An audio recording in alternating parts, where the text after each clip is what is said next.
Hello, everyone. This is episode 4 of The Way Jacob Sees It. Little sound effect for you there. I made a beat that is going to come up in about 20 seconds in, so please enjoy, and then we will get started. This is episode 4. I hope you guys have been doing well, and just sit back, relax, and enjoy this little beat I made. Thanks.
All right.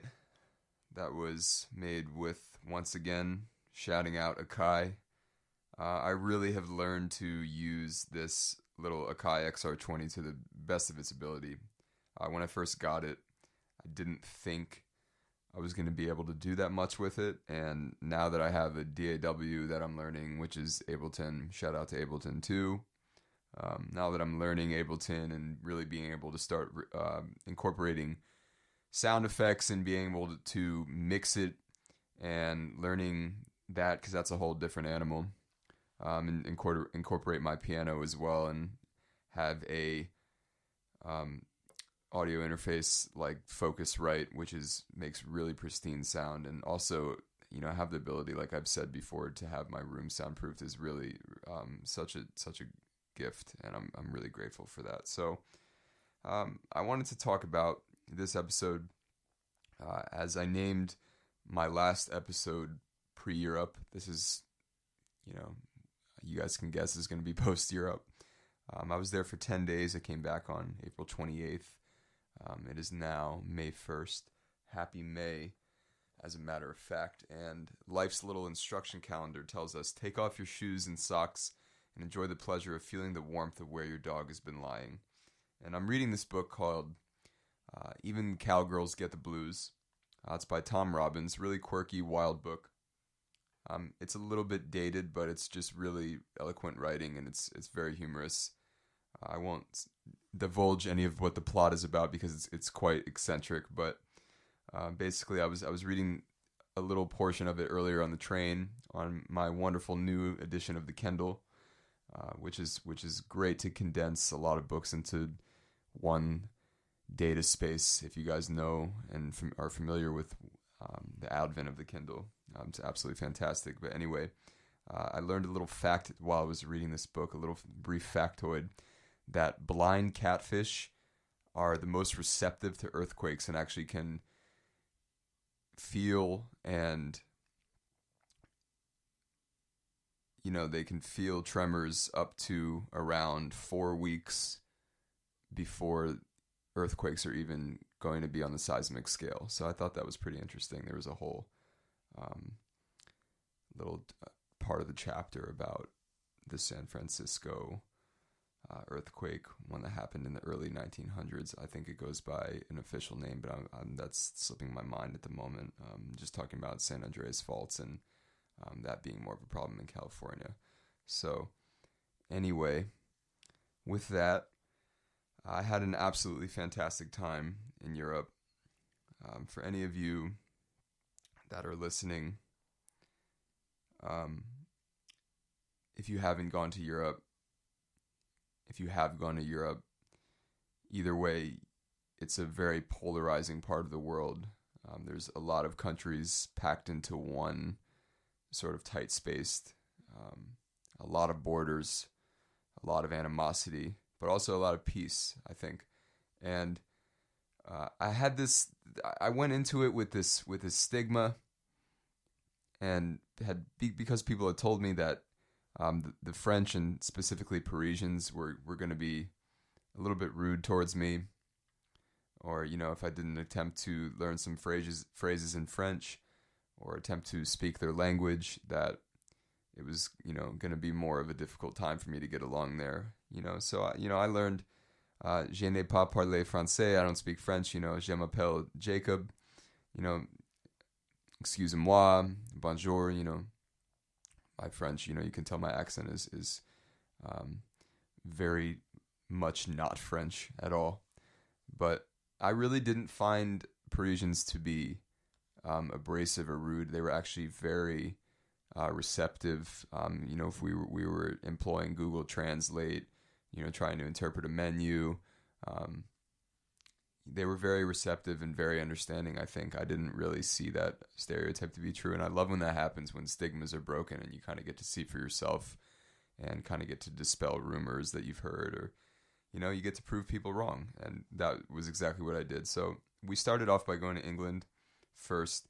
We got priority seating, which is basically business class, even though that was kind of nullified in planes. There isn't like a partition like there is first class. The first class flyers had their little pods where they would sleep. It was a little bit egregious, but anyway, we had wonderful service the entire time. As soon as we got on the plane, we were offered champagne, which I declined at first, but I did get my first drink ever, which was a gin and tonic, courtesy of Virgin Airlines. Shout out to them as well. Really wonderful experience flying to England. It was about a 7-hour, 10-minute flight. They say there's more tailwinds coming back to America.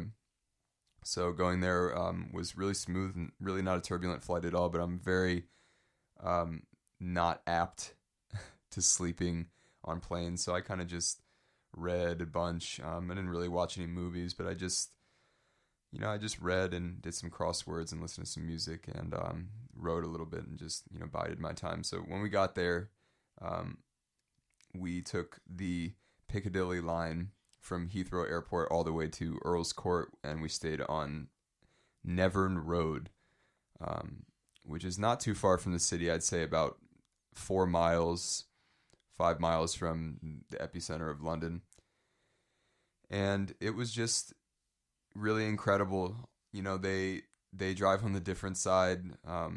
Brighton's and people in England and in Scotland and Ireland, I assume, drive on the opposite side of the street, and the steering wheel is on the opposite side of the car, and they also use pounds, and the rest of Europe does not use these two customs. The driving is the same as it would be in America, and I mean, obviously they use euros, but the pound is definitely worth more than the US dollar is. That was one thing that was very interesting too. When you do transactions, you got to be very careful, especially if you're using a card, that you don't pick the option of using the US dollar. You want to use it.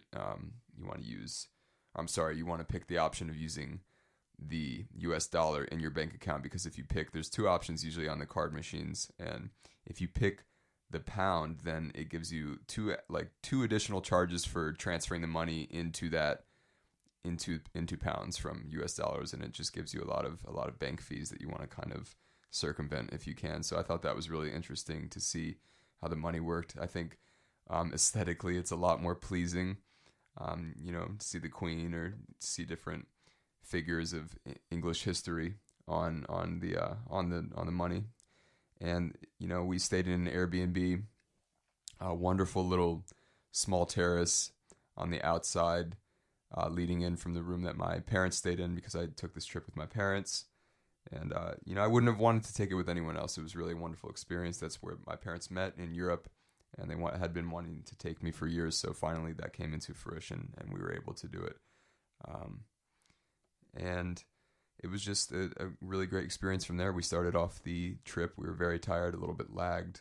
So the first day that we got there was a little bit sluggish. We had about half a day left. Then we went to Portobello Road, which is a big flea market. I picked up a little multicolored polo by the name of Pringle. That's the company. That's the clothing company. Never had seen it in America prior to that. So that was cool. And then we just kind of laid low for the rest of the night. And then the next day, we went to Buckingham Palace. I began my little data collection project and asked a bunch of people who weren't just natives either. They were there was a couple of people from Belgium, a couple of people from France that I talked to, and I asked them what they thought of Americans, and it was overwhelmingly the answer was friendly. You can check out these two graphs that I made to represent the data in it's fmundergrad.cuny.edu/pankinj medp150.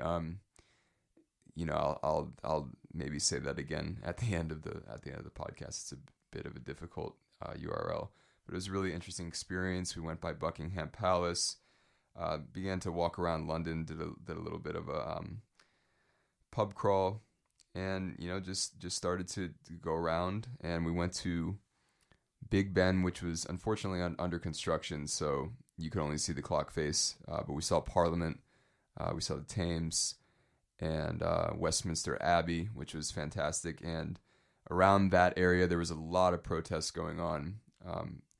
Stuff about Parliament, stuff about climate change, all sorts of things. And at one point, we were on the bridge over the Thames, and I'm not sure which bridge that was. It's slipping my mind at the moment. But we were on the bridge crossing the Thames, and it was very backed up. And there was even a guy who stood in front of one of the double-decker buses and refused to move. And it was all this, it was a state of pandemonium, but it was really interesting to see, to be in such like a politically active time in another country like that. And I was in awe.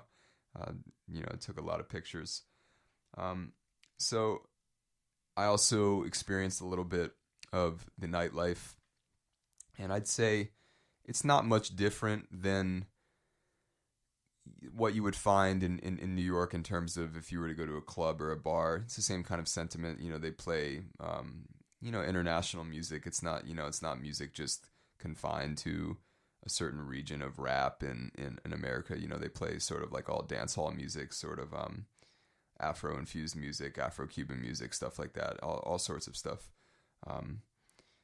And it was very enjoyable. I stayed out a little bit too late one night, but I was able to recuperate a little bit the next day as we took the Eurostar to Paris. But we saw a couple plays. We saw The Curious Incident of the Dog in the Nighttime, which was conceptually and visually beautiful play, fit with fourth wall breaks and the whole lot.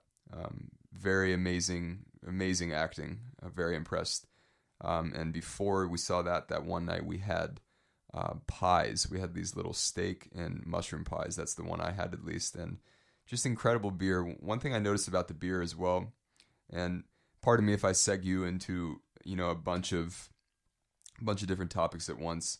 I don't have anything specific in mind. Just kind of want to outline my experience and things that I think are worthy of talking about. And so with that, there was a lot of amazing beer, but one thing I noticed is a lot of the beer is less strong, and I think the drinking culture is more of like a gradual type of drinking. And you may do a pub crawl, or you may go out and you may drink constantly all day, and that's why I think the beer caters to more of a smaller ABV, alcohol by volume, and which is really interesting because I think we're very used to having very strong beer here in America, and I think that can be good and that can be bad. I think it's not really sessionable, which means you can't sit down and really enjoy it. It's too hoppy, this, that, and the other.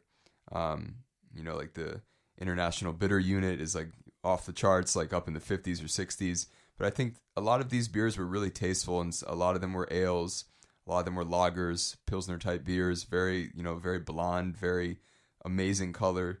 Not a lot of sediment in them, very fresh and just like on tap, and, just wonderful. So I really enjoyed that.